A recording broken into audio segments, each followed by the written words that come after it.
Hello. सतसाई Bhagat ji, बंदी छोड़ सतगुरु रामपाल जी महाराज की जय हो। भगत जी, मेरी एक शंका समाधान है। मेरे घर के जितने भी परिवार देवर जेठ भगत जी वो इतने दिन है कि भक्ति करते करते पर भक्ति ना करेंगे। भक्ति में गुरु जी भगत जी बाधा बन रहे हैं सब परिवार वाले। मैं अपन के पास कई दिन तक फोन भी कर रही हूँ पर फोन आप उठा ना पा रहे, मिल भी नहीं रहा। भगत जी, मेरी शंका समाधान को कुछ निर्णय बताओ। कई दिन है कि भगत जी फोन करते करते अपन के पास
भगत जी, मेरी भक्ति में बाधा बन रही। भगत जी, वो कतई भी भक्ति ना करेंगे।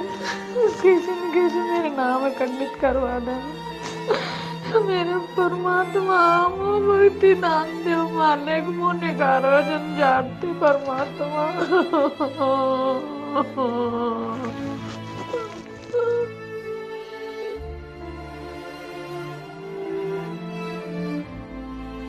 बंदी छोड़ सतगुरु रामपाल जी महाराज जी की जय हो। परमात्मा की सभी प्यारी आत्माओं को मुझ पवन दास का सतसाहिब। सतसाहिब गीता बहन, आप पलवल हरियाणा से हैं और आपने जो ऑडियो के माध्यम से अपना दुख, अपनी व्यथा इस दास को अपना भाई समझते हुए बताई है, उसके लिए दास आपका धन्यवाद करता है।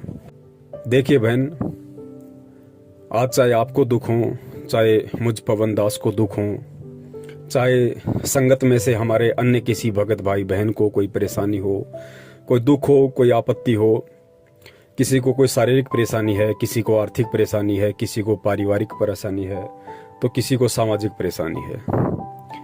इस पृथ्वी पे गुरुदेव ने बताया कि सुखी कोई नहीं है। अगर कोई सुखी है हल्का फुल्का तो वही प्राणी है जो आज सतगुरु की शरण में है, अन्यथा यहाँ पे कोई भी व्यक्ति सुखी नहीं है।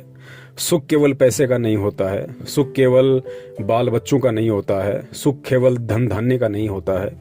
सबसे बड़ा सुख गुरुदेव ने आत्मिक सुख बताया कि जब आपकी आत्मा इस बात से संतुष्ट हो जाए और एक जगह स्थिर हो जाए कि अब मेरा मोक्ष निश्चित है, मेरा उद्धार निश्चित है, वो सबसे बड़ा आत्मिक सुख है इंसान का। दुनिया का सबसे बड़ा सुख वही है, वरना चाहे कोई टाटा बन के बैठ जाए, अंबानी बन के बैठ जाए, उससे बड़ा दुखी इंसान पृथ्वी पे कोई नहीं है। और रही बात बहन आपकी समस्याओं की, तो बहन इन समस्याओं से निपटने का केवल एक ही माध्यम है और वो माध्यम है सतगुरु का ज्ञान।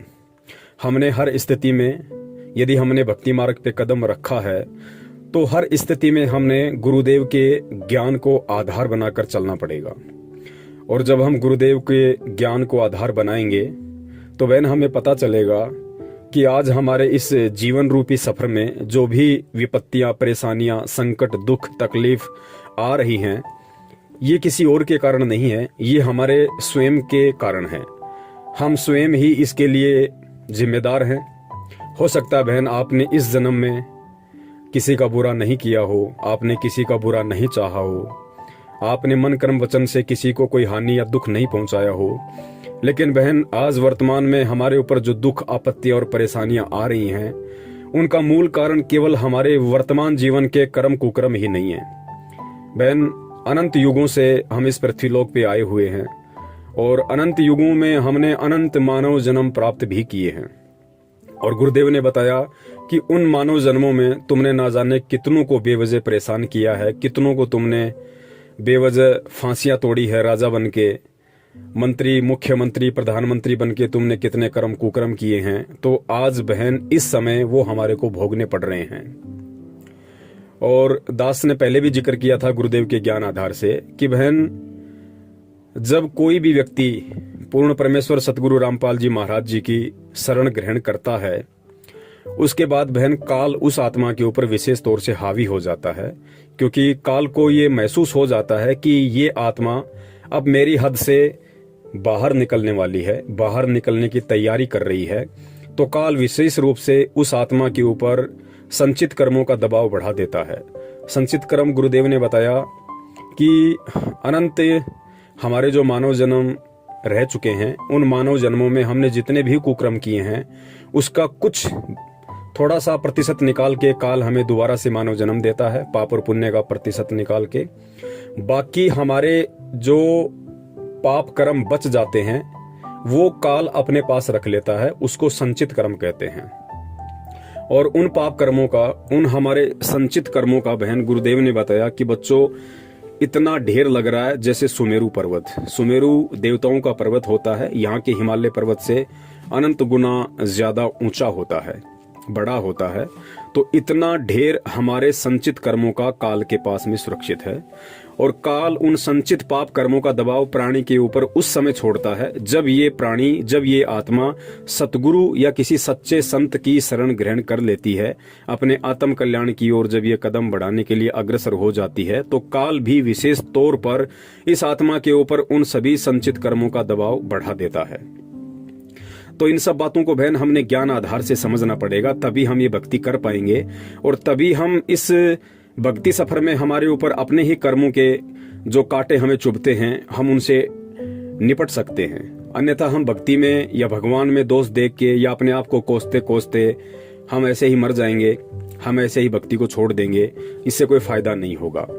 और तीसरी बात बहन गुरुदेव ने बताई कि बच्चों यदि तुमने आम का बीज बोया है तो आम का फल भी तुम ही खाओगे, उसका आनंद भी तुम ही भोगोगे। लेकिन जब तक उस आम के बीज से पौधा बनेगा, पौधे से फिर पेड़ बनेगा, फिर उस पेड़ के आम लगेंगे, तब तक तुमने सावधानी भी उसकी पूरी रखनी पड़ेगी, मेहनत भी तुमने पूरी करनी पड़ेगी, आवारा पशुओं से उसकी सुरक्षा करनी पड़ेगी, उसको समय पे पानी देना पड़ेगा, समय पे उसको खाद देना पड़ेगा। तब जाके 5-6 वर्ष के बाद में वो पेड़ बनेगा और उसके आम लगेंगे और उन आम का जो आनंद है वो तुम ही भोगोगे। ठीक इसी प्रकार बहन ये जो पूर्ण परमेश्वर की भक्ति है ये एक आम रूपी बीज है। परमात्मा ने हमें अपनी शरण में लेके भक्ति रूपी बीज हमारे अंतःकरण में डाल दिया है।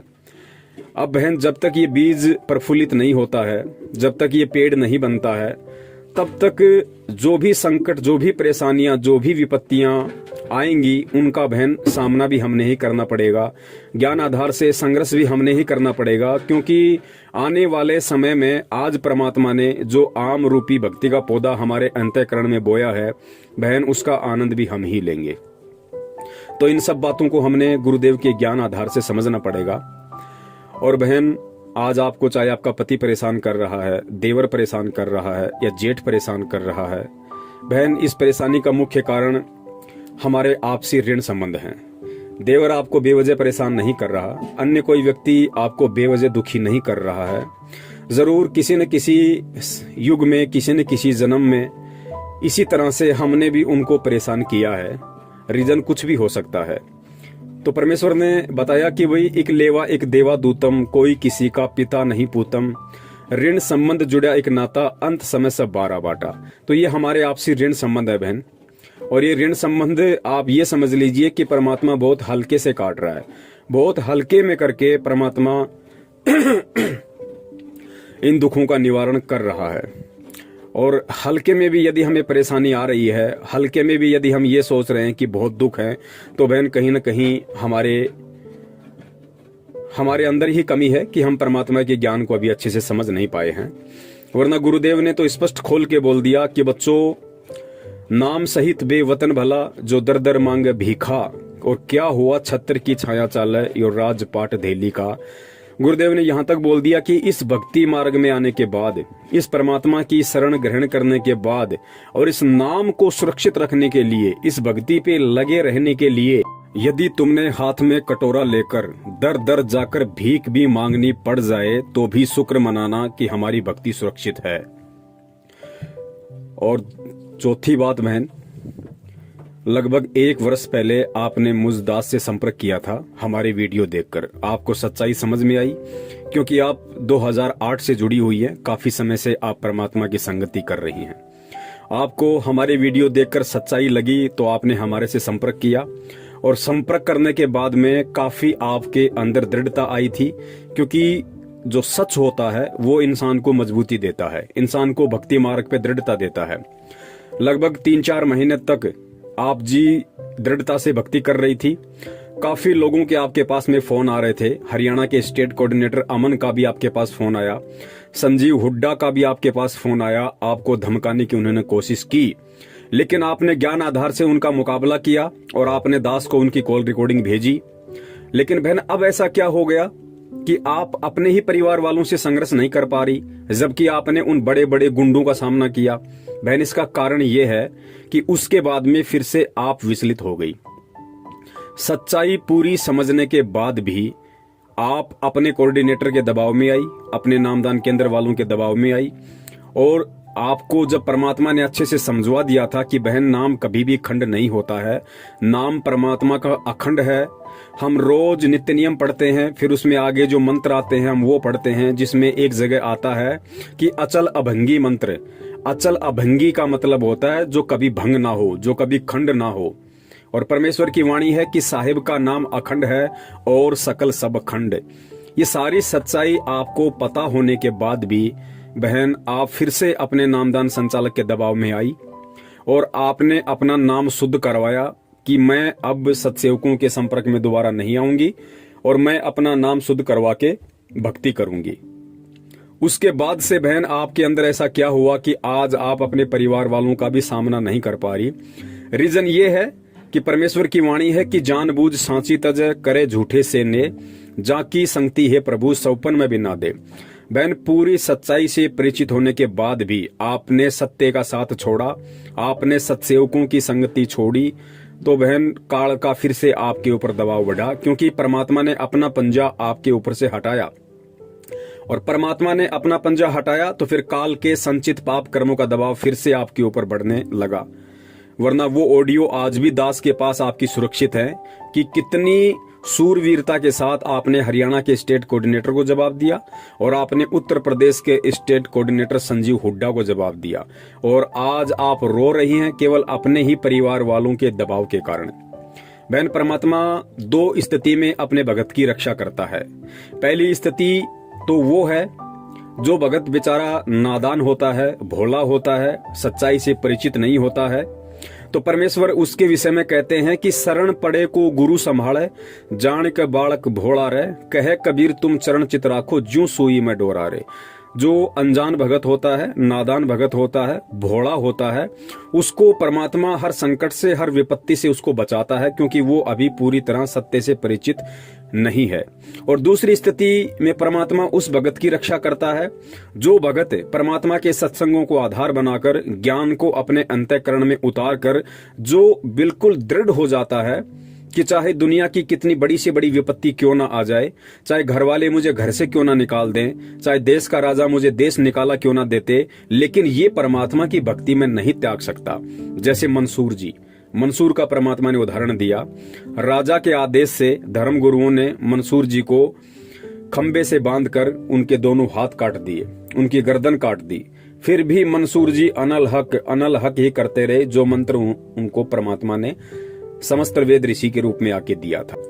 तो जब भगत परमात्मा के ज्ञान से परिचित होकर इतना दृढ़ हो जाता है भक्ति मार्ग पे कि मुझे दुनिया की कोई बड़ी से बड़ी विपत्ति विचलित नहीं कर सकती, क्योंकि सतगुरु का पंजा मेरे शीश पे है, उसके बाद परमात्मा साईं की तरह उस भगत के साथ में रहता है और उस भगत को परमात्मा हर विपरीत परिस्थिति से, हर दुख से, हर संकट से उबार लेता है। लेकिन बहन सच्चाई का पता लगने के बाद फिर आपने अपनी कमजोरी दिखाई और उसी का ये परिणाम है कि आज आप अपने भी परिवार वालों का सामना नहीं कर पा रही। कोई बात नहीं बहन, आप सच्चाई का साथ दें या ना दें इससे कोई फर्क नहीं पड़ता है हमारे ऊपर। सच तो सच रहेगा। परमात्मा के बच्चे लगे हुए हैं। दास कल तक अकेला था, आज परमात्मा के हजारों की संख्या में सत्सेवक और सत्सेविका हो चुकी हैं। परमेश्वर का जो सत्य ज्ञान प्रचार है वो दिन दोगुना रात चौगुना रफ्तार से बढ़ रहा है। मीरा का उदाहरण दिया बहन गुरुदेव ने। मीरा जी का उदाहरण केवल इसीलिए दिया था क्योंकि जो माता बहनें छोटी छोटी बातों को लेके, छोटी छोटी परेशानियों को लेके सतलोक आश्रम बरवाला में, करोथा में परमात्मा को दर्शनों के समय अरदास लगाया करती थी, उनके आगे रो दिया करती थी कि परमात्मा बेटा भक्ति नहीं करने दे रहा, परमात्मा पति भक्ति नहीं करने दे रहा है, सारे परिवार वाले मेरे विरोध में आ गए, जबरदस्ती मेरे से देवी देवता पुजवाते हैं। तो परमात्मा ने मीराबाई की कथा हमें इसीलिए सुनाई थी कि उन पुण्यात्माओं को दृढ़ता मिले। और गुरुदेव ने कहा कि जब आज से 600 साल पहले मीराबाई एक लड़की होकर, जिस समय ठाकुर लोग अपनी बहन बेटियों को घर से बाहर तक नहीं निकलने दिया करते थे, उस समय मीराबाई रातों को सत्संग सुनने जाया करती थी। वो भी तो एक औरत थी, वो भी तो एक लड़की थी। जब उस समय की मीराबाई संघर्ष कर सकती है तो आज 21वीं सदी की माता बहनें परमात्मा की शरण में आके संघर्ष क्यों नहीं कर सकती? क्या मीराबाई के कोई 4 हाथ पैर थे? तो बहन इन सब उदाहरणों को हमने अपने अंतःकरण में उतारना पड़ेगा। गीता बहन, ये जीवन बहुत ही थोड़ा है, समय का कोई भरोसा नहीं है कब हमारी सांसें पूरी हो जाएं। बहन ये दृढ़ निश्चय कर लो कि हमें परमात्मा मिल चुका है, हमें भगवान मिल गया है, और वो भगवान मिल गया है जो हमारी आत्मा का उद्धार करवा सकता है। तो बहन ये जीवन हर स्थिति में परमात्मा के चरण कमलों में समर्पित कर दो। दुख परेशानियां किस पे नहीं आती। खुद गुरुदेव ने दुख सहन करके, दुख उठा के इस भक्ति मार्ग को उठाया है। और आज खुद परमात्मा के अपने, जिस प्रकार आपके देवर जेठ आपको परेशान कर रहे हैं, आपके ऊपर दबाव डालते हैं, ठीक उसी प्रकार खुद उस बंदी छोड़ के जो सांसारिक इस काल लोक में जो बच्चे हैं, बच्चियां हैं, उनके रिश्तेदार हैं, उनके भाई बंधु हैं, उन्होंने बहन कितनी घाल घाल रखी उनके साथ में। कितने दुखी थे परमात्मा सतलोक आश्रम बरवाला में कि इन नादानों को इतना ज्ञान देने के बाद भी ये मुझे समझ नहीं रहे, ये मुझे पहचान नहीं पा रहे और इस भक्ति को मजाक में ले रहे हैं। मेरी शरण में आके ज्ञान को अच्छे से ग्रहण ना करके और केवल दान के ऊपर अपनी मौज मस्तियां कर रहे हैं।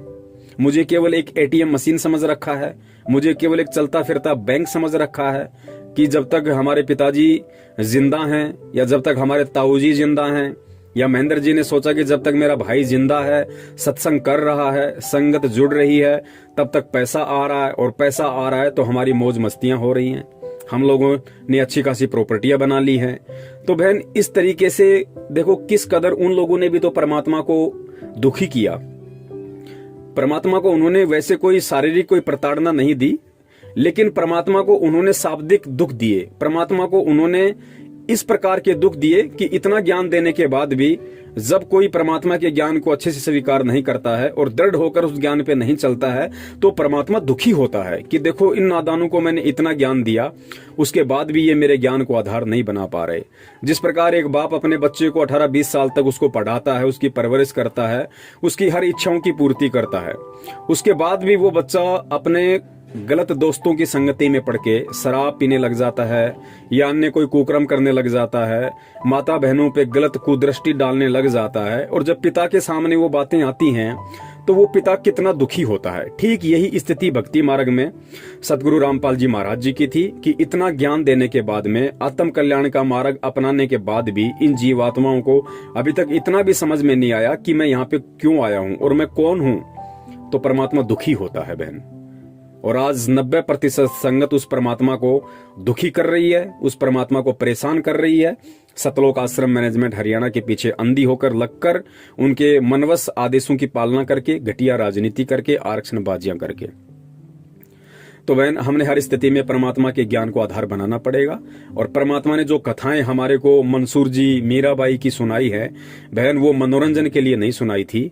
आज आपके ऊपर जो दुख आ रहे हैं, आपत्ति आ रही है, या कल को मेरे ऊपर आएंगे या आ चुके हैं या किसी और पे आएंगे, उस समय उन लोगों ने परमात्मा के उन सत्संगों को आधार बनाना पड़ेगा, उन कथाओं को अपने अंतःकरण में उतारना पड़ेगा। खाली सुनने से बात नहीं बनेगी कि जब मीराबाई संघर्ष करती तो हम क्यों नहीं कर सकते। और जब भगत संघर्ष करने के लिए तैयार हो जाता है तो बहन फिर परमात्मा पीठ पीछे खड़ा है। परमात्मा दूर नहीं है, खुद मालिक की वाणी है, जय तू चाले एक कदम मैं चालू कदम 60, कि हे पुण्यात्मा तू इस भक्ति मार्ग पे दृढ़ता के साथ संघर्ष करते हुए तू एक कदम रख के तो देख, मैं तेरे से 60 कदम आगे चलूंगा तेरे संकटों का निवारण करने के लिए। जय तू चाले एक कदम मैं चालू कदम 60, और जय तू हो जा काठ का मैं हो जाऊं लोहे की लाठ। काठ होती है लकड़ी और लोहे की लाठ होती है लोहा। परमात्मा कहते हैं यदि तू लकड़ी के जितना भी मजबूत हो जाएगा तो मैं लोहे की तरह मजबूत होकर तेरे पीछे खड़ा रहूंगा। तो बहन संघर्ष आपने स्वयं करना पड़ेगा और परमात्मा के ज्ञान को आधार बना के करना पड़ेगा। और इसके अलावा बहन जरूरी नहीं कि आप अपने घर पे मोबाइल में जोर जोर से चला के आरती करो या आप लोग बोल बोल के मंत्र करो जिससे आपके परिवार वालों को दिक्कत हो, परेशानी हो। जरूरी नहीं कि आप अपने घर में दीपक जलाओ, ज्योति जलाओ, यदि आपके परिवार वालों को उससे परेशानी है तो। बहन ये परमात्मा की जो भक्ति है ये बहुत ही सहज है और इस भक्ति मार्ग में परमात्मा सबसे पहले भाव देखता है, भाव के बाद में परमात्मा बाहर की क्रिया देखता है। यदि आपके ऊपर ऐसी कोई विशेष विपत्तियां हैं, ऐसी विशेष परिस्थितियां यदि आपके साथ में है कि जब आप आरती करती हो, मंत्र करती हो, सत्संग सुनती हो घर में, तो आपके परिवार वालों को आपत्ति है, ऑब्जेक्शन है, तो बहन परमात्मा ने बताया कि आप ऊंची आवाज में सत्संग मत सुनिए, आप ऊंची आवाज में मंत्र मत कीजिए, आप ऊंची आवाज में सत्संग मत सुनिए। आपको सत्संग सुनने हैं, आप रात को सोती हो, रात को तो परिवार वाले परेशान नहीं करेंगे, आप अपने कान में मोबाइल के माध्यम से लीड लगाकर आधी घंटा परमात्मा का सत्संग सुन लो, 1 घंटा परमात्मा का सत्संग सुन लो। परिवार का कोई सदस्य नहीं है उस समय आप अपने मोबाइल में सत्संग सुन सकती हैं। मंत्र जाप कोई जरूरी नहीं कि हम इसको बैठ के करें या लोगों को सुना के करें। मंत्र जाप हम मन ही मन में कर सकते हैं, किसी को मालूम भी नहीं पड़ेगा कि ये मंत्र कर रही है या किसी और का चिंतन कर रही है। तो बहन ये बहुत सारी विधियां हैं। रही बात आरती की, तो बहन जी आरती भी हम किसी भी प्रकार से हम कर सकते हैं। हम उठते बैठते खाते पीते कैसे भी रात को सोते हुए यदि ऐसी समस्या है तो हम कैसे भी परमात्मा की आरती कर सकते हैं। इसमें कोई एक जगह कोई पद्मासन लगा के बैठने की आवश्यकता नहीं है। यदि आपके घर वालों को आपके दीपक लगाने से, परमात्मा की ज्योत बत्ती लगाने से आपत्ति है तो बहन जी मत लगाइए। आप अपने अंतःकरण में परमात्मा का दीपक जलाइए, परमात्मा की ज्योति जलाइए। और अंतःकरण में परमात्मा का दीपक और ज्योति जलाने का मतलब है कि हम परमात्मा की शरण में बने रहें, हम परमात्मा को अपना परमेश्वर मानते रहें, हम उनको अपना पति परमेश्वर के रूप में स्वीकार किए रहें। यही सबसे बड़ी ज्योति अपने हृदय में उस परमात्मा के प्रति है। तो ये बहुत सहज भक्ति मार्ग है, किसी को मालूम ही नहीं पड़ेगा कि आप भक्ति कर रही हो या नहीं कर रही हो। इसके अलावा यदि आपको देवी देवताओं की पूजा पाठ के लिए या अन्य किसी धार्मिक अनुष्ठान वगैरह में शामिल होने के लिए दबाव डालते हैं तो बहन फिर ये आपके अपने व्यक्तिगत विचार होंगे, ये आपके अपने ज्ञान आधार को समझ के आप कितना संघर्ष कर पाओगी, कितना नहीं कर पाओगी, ये उसके ऊपर डिपेंड करता है, निर्भर करता है। मजबूरी में चाहे आपको कोई जहर पिला दे बहन, उसका दोष आपके ऊपर नहीं है। यदि आपकी इच्छा बिल्कुल भी किसी धार्मिक अनुष्ठान में शामिल होने की नहीं है, यदि आपकी इच्छा बिल्कुल भी किसी देवी देवताओं को प्रणाम या धोख लगाने की नहीं है और जबरदस्ती यदि आपसे ऐसा कोई करवाता है तो बहन वो दोष आपको फिर नहीं है, क्योंकि आपके अंदर वो इच्छा नहीं है। और परमात्मा अंतर्यामी है, परमात्मा हर स्थिति से वाकिफ है, वो जान रहा है, पहचान रहा है कि मेरे बच्चे के हृदय में क्या है। और बाहर लोक दिखावे के लिए या ज्ञान को आधार ना बना पाने के कारण, लोगों का दबाव ना सहन करने के चलते ये जो इन क्रियाओं को कर रही है तो ये बाहरी मन से कर रही है या फिर इसके अंदर इन क्रियाओं को करने की कोई जिज्ञासा है, ये सारी बातें परमात्मा जानता है। तो ऐसी स्थिति में बहन दोष हमें नहीं लगता, दोष फिर उन व्यक्तियों को लगता है जो व्यक्ति उन क्रियाओं को करवाने के लिए हमारे ऊपर दबाव डाल रहे हैं। तो बहन आराम से ये भक्ति आप कर सकती हो, ऐसी कोई बात नहीं है। चाहे आपका जेठ आपको परेशान करे, आपका देवर परेशान करे, आपका पति परेशान करे, आप हर स्थिति में परमात्मा की भक्ति को कर सकती हैं। जरूरी नहीं है कि हम उनके सामने भक्ति करें, हम भक्ति का दिखावा करें, हम अपने मन ही मन में भक्ति कर सकते हैं। हम बहुत ही आसानी से इस भक्ति को कर सकते हैं जो विधियां परमात्मा ने हमें बताई है। और बहन संघर्ष तो हमें करना पड़ेगा। बहन अगर इस जीवन में कर गए तो बहुत अच्छी बात है, वरना बहन सतलोक जाने का रास्ता केवल यही है। यही कलयुग की बिचली पीढ़ी, यही पूर्ण परमेश्वर सतगुरु रामपाल जी महाराज जी के रूप में, यही मंत्र। और जब हम कभी परमात्मा की इस भक्ति में आएंगे तो बहन फिर हमें इन्हीं संघर्षों से गुजरना पड़ेगा, हमें इन्हीं परेशानियों से, हमें इन्हीं सारी बातों से हमें गुजरना पड़ेगा बहन। आज मान लीजिए आप इस भक्ति को छोड़ देती हैं, त्याग देती हैं, जहां तक आपने भक्ति करी है वहां तक का आपको प्रतिफल परमात्मा देगा, आपको वो सारे सुख परमात्मा देगा अन्य किसी जन्म में। और जब आपके वो सारे सुख इस भक्ति के कारण समाप्त हो लेंगे, आपके सारे पुण्य समाप्त हो लेंगे, फिर आपको इसी स्थिति में आना पड़ेगा, ऐसी ही पारिवारिक स्थिति से आपको गुजरना पड़ेगा जिस स्थिति से आप आज गुजर रही हैं। तो आप ये सोच लीजिए बहन कि अनंत युगों में हमें परमात्मा मिले, और ये सत्य भी है। अनंत युगों में अनंत बार हमें यही सतगुरु मिला, संत रामपाल जी महाराज जी के स्वरूप में। इसी कलयुग की पिछली पीढ़ियों में हमारा जन्म हुआ, हमने वो समय गवाया। तो बहन आप सोच लीजिए कि जो गलतियां मैंने पिछले युगों में कर दी, जो गलतियां मैंने पिछले जन्मों में कर दी, वो गलतियां आज मैं नहीं करूंगी। चाहे मेरे ऊपर परिवार का दबाव पड़े, चाहे समाज का दबाव पड़े, चाहे मेरे पति का दबाव पड़े, हर स्थिति में मैं अपने दिल से अपने परमात्मा को बाहर निकलने नहीं दूंगी। बाकी बाहरी क्रिया चाहे कुछ भी हो, परमात्मा अंदर के भाव देखता है। तो बहन इस प्रकार से आपको थोड़ा सा भक्ति मार्ग पे दृढ़ होकर चलना पड़ेगा। और आप कह रही हैं कि हे गुरुदेव आप जल्दी आओ, अपने बच्चों को संभालो। बहन ऐसा नहीं होता है इस भक्ति में। कल को जब गुरुजी आ जाएंगे और तो फिर क्या आपका देवर आपको परेशान नहीं करेगा? फिर क्या आपको अन्य किसी प्रकार की आपत्तियां नहीं आएंगी? गुरुजी तो 2014 में बहन जेल में गए हैं, उससे पहले भी तो परमात्मा यहीं थे, बाहर थे, सत्संग कर रहे थे, सब कुछ कर रहे थे। परेशानियां तो उस समय भी भगत भाई बहनों को आ रही थी। बहन जी इन परेशानियों से परमात्मा के ज्ञान को आधार बना के और परमात्मा को अपने निकट समझ के कि बंदी छोड़ मेरी पीठ के पीछे खड़ा हुआ है, परमात्मा सब कुछ देख रहा है, लेकिन ये दुख मेरे ही कर्मों के हैं, ये दुख मेरे ही उन संचित पाप कर्मों के दबाव के हैं, तो ये भोगने भी मुझे ही पड़ेंगे। सतगुरु की शरण में मुझे इतना फायदा है कि परमात्मा मुझे भक्ति से विचलित नहीं होने दे रहा, परमात्मा मुझे भक्ति से दूर नहीं होने दे रहा।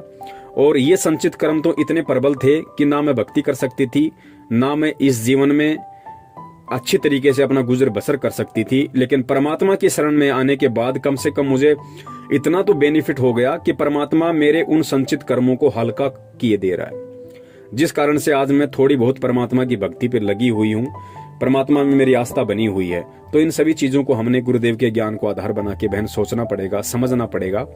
और ये ज्यादा लंबा जीवन नहीं है बहन, 40 साल के आसपास हमारी उम्र हो चुकी है, हो सकता है हम 20 साल जिए, 25 साल जिए, ज्यादा की हमें उम्मीद भी नहीं करनी। और बहन जब हम इतना जीवन जी चुके हैं, संघर्ष तो आज से पहले भी हमने किए हैं, दुख आपत्तियां तो आज से पहले भी आई हैं, भले वो किसी और तरह की आई हो। तो बहन ये 15-20 साल का जीवन है, आंख बंद करके हम परमात्मा के चरणों में अपने आप को समर्पित कर दें कि परमात्मा देखा जाएगा, जो होगा सो होगा। आज अगर जेठ और देवर के दबाव में आके आपकी भक्ति को छोड़ती हूं, तो परमात्मा कल को पता नहीं है काल कैसे कैसे देवर और जेठ बैठा देगा, जो मुझे आपका नाम तक सुनना भी मतलब नसीब नहीं होगा। तो संघर्ष कर लो बहन, और संघर्ष परमात्मा के ज्ञान से होगा, परमात्मा से प्रार्थना करते रहने से होगा। आप जी बंदी छोड़ से प्रार्थना करते रहिए कि हे परमपिता परमेश्वर, मेरा जीवन आप जी के चरण कमलों में समर्पित है। परमात्मा चाहे आप इस दासी को सुख में रखो चाहे दुखों में रखो परमात्मा, लेकिन इतनी दया बनाए रखना कि मुझे अपने चरण कमलों से दूर ना करना। फिर परमात्मा बहन संभाल लेता है। आपका जेठ आपका देवर वो भी परमात्मा के बच्चे हैं, काल की भांग अधिक है, ये एक बात अलग है। परमात्मा कब उनकी बुद्धि फेर दे, कब उनको सद्बुद्धि दे दे, ये परमात्मा के बाएं हाथ का खेल है। जब परमेश्वर काल की बुद्धि फेर सकता है तो बहन ये देवर और जेठ कौन से खेत की मूली हैं। लेकिन ज्ञान देकर परमात्मा अपने भक्तों की भी परीक्षा लेता है। और बहन बहुत सारी बातें हैं इस भक्ति मार्ग में, ऑडियो बहुत लंबा हो जाएगा। और परमात्मा कहते हैं कि समझदार को संकेत ही काफी होता है। वैसे भी आप 2008 से जुड़ी हुई है, दास तो 2013 में परमात्मा से जुड़ा था। आपको तो मुझ दास से कहीं ज्यादा ज्ञान है परमात्मा का। आप जी स्वयं भी समझ सकती हैं कि ये सौदा फिर ना ही रे संतो, ये सौदा फिर ना ही। अनंत युगों के बाद हमारा यह दाव लगा है बहन, थोड़ा बहुत कष्ट दुख परेशानियां सहन भी करनी पड़ जाएं तो परमात्मा कहते हैं सुख के माथे पत्थर पड़ो जो नाम हृदय से जाए, और बलिहारी उस दुख पे जो पल पल नाम रटाव।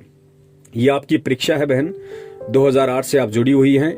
इतने दिनों के बाद बहन जी परमात्मा परीक्षा ले ही लेता है। जब यहाँ पे हम बच्चे को स्कूल में भेजते हैं और हर साल टीचर 2-2 बार हमारी परीक्षा लेते हैं, बच्चों की परीक्षा लेते हैं, तो परमात्मा तो बहन आज 14-15 साल के बाद आपकी परीक्षा ले रहा है। बहन इस परीक्षा में हमें फेल नहीं होना है।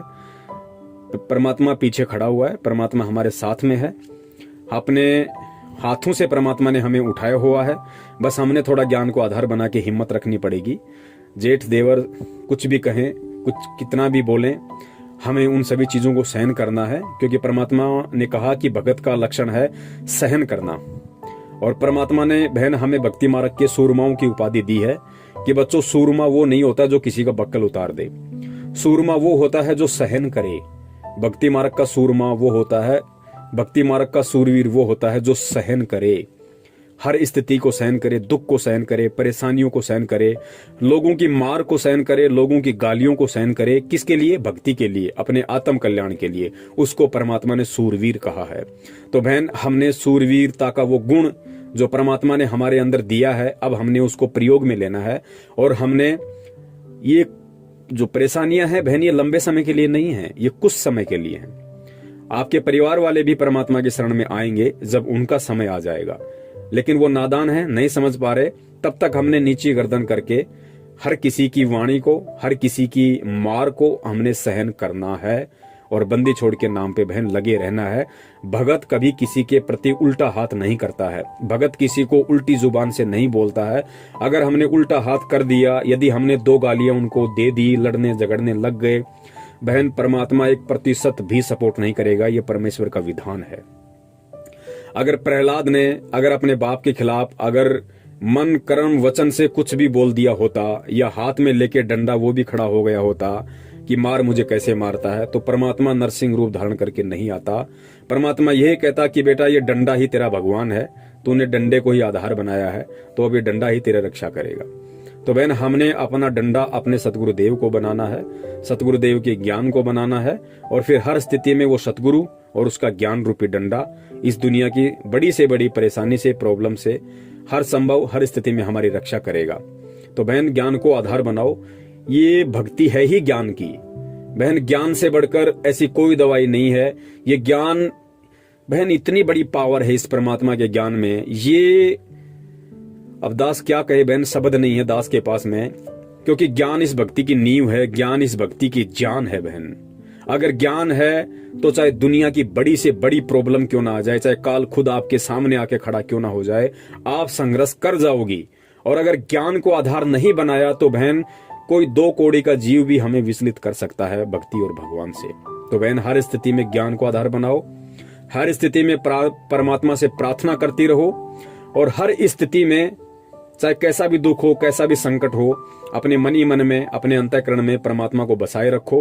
जो सूक्ष्म विधि हमें परमात्मा ने बताई है, हमें आंतरिक क्रियाओं से भक्ति को करते रहना है। अगर हम परिवार के दबाव के चलते बाहरी क्रियाओं से, जैसे ज्योत बत्ती लगा के, जोर जोर से सत्संग सुन के, इस तरीके से यदि हम भक्ति नहीं कर पाते हैं, तो हम आंतरिक विधि से भक्ति करें। अपने मन मंदिर में परमात्मा की ज्योत जलाएं, अपने मन ही मन में परमात्मा का ध्यान करें, परमात्मा का नाम सुमरण करें, और कानों में लीड लगा के या जैसे भी आपको धीमी आवाज करके समय मिले, जब भी परमात्मा के सत्संग वगैरह हम सुनते रहें। बहन, निश्चित तौर से आप मान लेना, परमात्मा हमारे साथ में है, परमात्मा हमारे से दूर नहीं है। ये परीक्षा का समय है, और परीक्षा के समय जब बच्चा परीक्षा दे रहा होता है तो बहन, टीचर पास में ही खड़ा होता है। बच्चे को भी पता है कि टीचर मेरे पास में खड़ा है, घूम रहा है, सभी को देख रहा है, लेकिन टीचर बताता किसी को नहीं। टीचर मदद किसी की नहीं करता, क्योंकि वास्तव में वो परीक्षा है। और परीक्षा के समय टीचर केवल ये देखता है कि 1 साल से मैंने इसको जो बार बार पढ़ाया है, ये उसको कितना अपने दिलो दिमाग में उतार पाया। उसी आधार से आज इस बच्चे को लिखना है एग्जाम में, इस आंसर शीट में इसको लिखना है। तो बहन, सेम यही स्थिति भक्ति मार्ग की है। इतने दिनों से परमात्मा ने हमारे ऊपर जो अनमोल तत्व ज्ञान की बरसात की है, आज उसकी परीक्षा है। परमात्मा जरूर हमारे इर्द गिर्द है, हमारे आस पास में है, शब्द रूप में है, सब कुछ देख रहा है, टूटने नहीं देगा, बिखरने नहीं देगा, लेकिन हिम्मत हमने ज्ञान को आधार बना के रखनी पड़ेगी। सत साहिब, बंदी छोड़ सतगुरु रामपाल जी महाराज की जय हो।